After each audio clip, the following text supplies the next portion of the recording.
स्वागत है आप सभी का। मैं हूं साहिल खान और आप देख रहे हैं साहिल की डायरी। गृह मंत्री अमित शाह के द्वारा राज्यसभा में दिए गए बाबा साहब भीमराव अम्बेडकर पर दिए गए बयान को लेकर अब राजनीति गर्मा चुकी है। ये बताइए, अब बाबा साहब के नाम पर सिर्फ राजनीति होगी क्या? बाबा साहब इस देश के रूह रूह में बसते हैं। पूरी दुनिया में भारत जैसी लोकतांत्रिक देश कोई नहीं है। आप बताइए कि कोई गांव शायद हो, आप पूरे जिले या पूरे देश की बता दीजिए जहां पे बाबा साहब का पूजा लोग नहीं करते हैं। कोई गांव ऐसा बता दीजिए जो नहीं पूजा करते। तो एज ए गॉड वो भगवान है, समझ रहे हैं। तो अगर उनके खिलाफ अगर भारत जैसे देश का गृह मंत्री यह कहे एक फैशन बन गया है तो लोगों को तकलीफ तो होगी इसकी बात। बाबा साहब का नाम लेना फैशन हो गया है?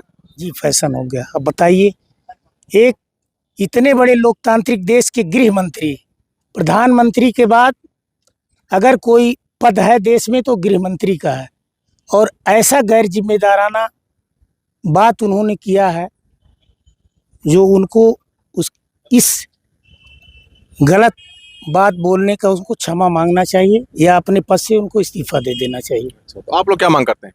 हम लोग मांग करते हैं कि वो इसके लिए माफ़ी मांगे, नहीं तो जो है ये अपने पद से इस्तीफा दे दें। ये बताइए, जो अमित शाह जी ने जो बयान दिया है, टिप्पणी की है राज्यसभा में, क्या लगता है आपको जानबूझ के दिया गया बयान है या किसी राजनीति का हिस्सा हो सकता है? ये जानबूझ वो अपनी दिल की बात ऊपर लाकर, दिल की बात जबान पर आ गई। जी, जबान पे आ गई। क्यों? क्योंकि घृणा करते हैं। वो जो देश के जो वंचित समाज है, दबे कुचले लोग हैं, उनके मूलभूत सुविधाओं से उनका कोई सरोकार नहीं है। अच्छा जी, तो सरकार किस चीज से है? जिससे देश में नफरत का माहौल पैदा हो, आपसी देश पैदा हो, ये उनकी मंशा है। कहाँ नफरत फैल रही देश में? तो कहीं लगता है अभी नफरत नहीं है। आप बताइए, बाबा साहब जो इस देश को एक संविधान दिए और उस संविधान के बदौलत आप मुझसे बात कर रहे हो और मैं आपसे बात कर रहा हूँ। बिल्कुल बिल्कुल। जिलाधिकारी महोदय कार्यालय के सामने। तो अगर वो संविधान ने दिया होता तो आप यहाँ बात करते हैं? तो फ्रीडम दिया जी, ये स्वतंत्रता का अधिकार है, शिक्षा का अधिकार दिया उन्होंने। तो क्या मांग आप लोगों की है? हम लोगों की बार बार यही मांग है, हमारे नेता की भी यही मांग है। हम लोग संवैधानिक मर्यादाओं को मानने वाले हैं। भारत के वो गृह मंत्री हैं, अगर इस तरह से सदन में अगर इस तरह की बात अगर भारत के संविधान बनाने वाले के प्रति करेंगे तो बेहद निंदनीय है। वो अपने पद से इस्तीफा दें या माफ़ी मांगें। क्या नाम आपका? मेहराज अहमद। ये फोटो किसकी आप हाथ में लिया? आप? बाबा साहब अम्बेडकर। ये कौन है? ये संविधान दाता हैं। अच्छा, इनको आप क्या मानते हैं?